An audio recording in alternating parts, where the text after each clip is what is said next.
Welcome back to the land of love. एक ऐसी दुनिया जिसमें तुम्हें कमाने और रोजगार की टेंशन लेने की कोई भी जरूरत नहीं है। ये धरती का वो हिस्सा है जहाँ ना सिर्फ इंसान बल्कि हैवान भी अपने अंदर मोहब्बत के जज्बात रखते हैं।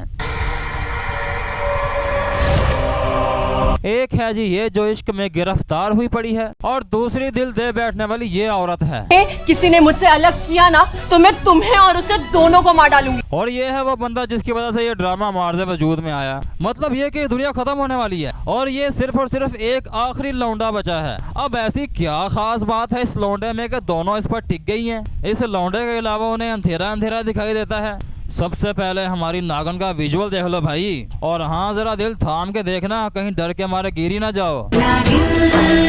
अब ये तो नागिन कम लूडो वाला सांप ज्यादा लग रहा है। और ये कैसी नागिन है जिसका ना मुंह दिखाई दे रहा है और ना ही आंखें। बेसिकली ये ड्रामा 3 बंदों के दरमियान इवॉल्व करता है। 2 लड़कियां जिनमें से एक नागिन है और एक हमारा बंधु जो बुद्धू है। अब मैं तो ये सोच सोच के हैरान हूँ कि एक नागिन और इंसान का टच कैसे पॉसिबल होगा और जो उनकी नस्ल बनेगी वो क्या होगी। जैसे हमारी पब्लिक हमारे एक ही स्टोरी को बार बार हिट करवाकर हमारे राइटर्स को हड आराम बनाती जा रही है, वैसे ही इंडियन पब्लिक भी कर रही है। अब इस नागिन नाग के मौजू पर पता नहीं कितने ज्यादा ड्रामे बन चुके हैं इंडियन टीवी ड्रामास। इन दोनों कंट्रीज के राइटर्स ये चाहते ही नहीं कि पब्लिक का ध्यान किसी पॉजिटिव चीज की तरफ ही जाए। अब ये क्या सीन है, इतना बड़ा घर है लेकिन कपड़ा मुंह साफ करने के लिए कोई नहीं, अपने चुन्ना उतार के दे दिया उसने। हमारी नागिन को चुन्नी उतारने के बाद ऐसा एहसास हुआ कि उसने सब कुछ उतार दिया है और साथ ही मुंह पलट लिया। मतलब कि ये नागिन खुद ब खुद उसको सेड्यूस भी करना चाहती है और साथ ही साथ शर्मा भी रही है। ये कैसी 2 गली पॉलिसी है। अगर तेरा दिल उस लौंडे पर आ ही चुका है तो उसके आसपास तो मंडला रही है, तो इसकी वजह यह है कि तू उससे शर्माती नहीं है। अगर तूने दुपट्टा उतार भी दिया तो फिर शर्माना क्या, बाकी सभी चीजें तो अपनी जगह पे मौजूद थी ना। ये था जी दुपट्टा उतारने से पहले का सीन। एग्जैक्टली इन दोनों हालतों में फर्क आया क्या था। उधर तो तूने शर्म के मारे मुंह फेर लिया था, लेकिन यहाँ बाहों में रंगरलियां मना रही है तू। ये तो इस लड़की के करैक्टर पर सीधा सीधा एक ब्लैक होल है। इंडियन ड्रामों की एक कमाल की लॉजिक सुनो। जेंडर से तो ये औरत एक फीमेल नागिन है। वैसे तो ये औरत एक नागिन है लेकिन इसको यही नहीं पता कि दूध कहाँ रखा हुआ है। अब जब बॉलीवुड में दिखाया जाता है हम तो वही कहेंगे ना। नहीं। बहुत हाथ पैर मारने के बाद आखिरकार दूध मिल गया, लेकिन ये तो साला दूध नहीं, ये तो कच्ची लस्सी से भी बदतर है। ये तो पानी में दूध की मिलावट हो रही है। ये तो दूध की बजाय माया का पानी लग रहा है। म्यूजिक। इतना बड़ा नाम है कलर्स चैनल का और बेशुमार ड्रामे इस पे लगते भी हैं। किसी की 500 किस्त हो रही है, किसी की 1000 किस्त हो रही है, किसी की 2000 किस्त है, किसी की 1500 किस्त है, किसी की 3000 किस्त है। इतनी दिन रात कमाई करने के बावजूद भी इतने पैसे नहीं जुटा पाए कि 2 किलो दूध ही लेके फ्रिज में रख दें। कम से कम सीन तो रियल लगे। अच्छा, या फिर एक और पॉसिबिलिटी है, सिनेरियो 2 ऐसा भी हो सकता है इस कच्ची लस्सी के जरिए मिल्कमैन को एक्सपोज किया जा रहा हो इस ड्रामे के जरिए से कि इंडिया में ऐसा दूध मिलता है। अब एक और चीज जो इंडियन ड्रामा में बड़ी कॉमन दिखाई जाती है वो है किसी कैरेक्टर का सस्पेंस पैदा करना। पहले तो सीन देख लो फिर इसके ऊपर रखते हैं।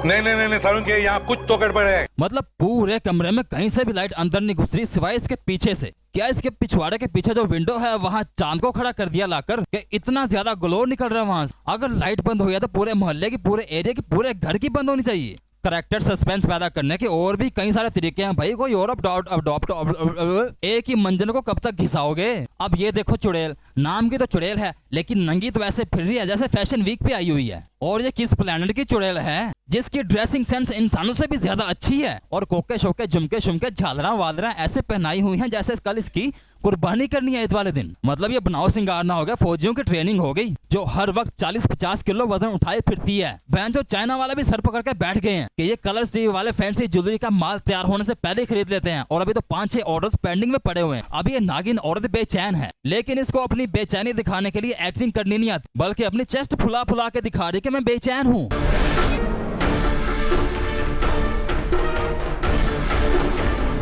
अब जो ये मंडप पे आग बल रही है ये भी रियल नहीं है।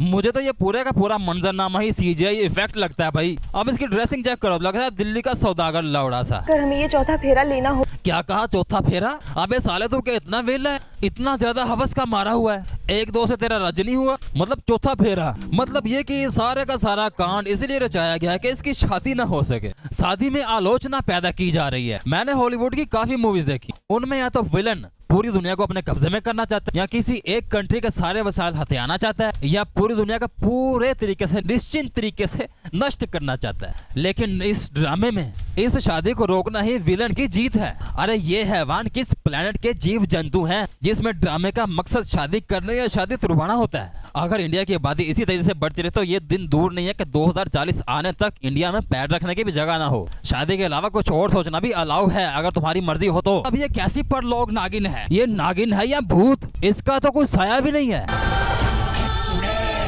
अब ये इस दुनिया की सबसे वेली चुड़ैल है और इतनी वेली के इसकी जिंदगी का काम सिर्फ एक रिश्ता ही तुड़वाना है, और इसकी दुनिया के भूत सिर्फ हाथ चला चला कर ही गुजार कर रहे हैं, और जिन्नात की ब्लड मनी सिर्फ इसके फजूल हॉबीज की वजह से जाया हो रही है।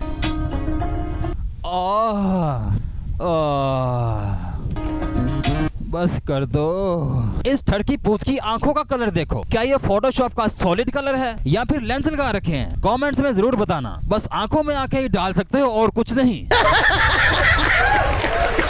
मंडप पर इतनी शान शौकत और हैसियत दिखाई जाती है और एटीट्यूड भी इस लड़की का अल्ट्रा लेवल पे है, लेकिन एंडिंग बेड पर इसके नीचे लेट कर योनी है। फिर इतना एटीट्यूड क्यों? एपिसोड भी वही है, सीन भी वही है, लेकिन आंखों का कलर क्यों बदल गया है? क्या रामू काका में भी कोई शक्ति है? लेकिन हमें लग रहा है कि हमारी पारो हमसे पराई हो रही है। इनमें कोई काम नहीं है जिंदगी से। इसने भी वन वे टिकट कटाया हुआ है, ऑप्शन लिमिटेड है इसके पास। लेनी है तो सिर्फ इसी की, इसका भी कदम किसी और की तरफ नहीं उठता। अब नागिन ड्रामों का एक और बड़ा कमाल का फीचर है, लोंडो को अपनी आंखें ठंडी करने की अपॉर्चुनिटी भी दी जाती है। अब ये चुड़ैल सांप से जहर ले रही है, सांस की अपनी फिजिक्स देखना और सांप के टच करने की फिजिक्स भी देखना। हमको मारो, हमको जिंदा मत छोड़ो साथ। ये कैसी बेधुएं की आग है? मतलब कलर्स टीवी पूरी की पूरी इंडियन अवाम को फुद्दू समझता है। मैं नहीं मानता।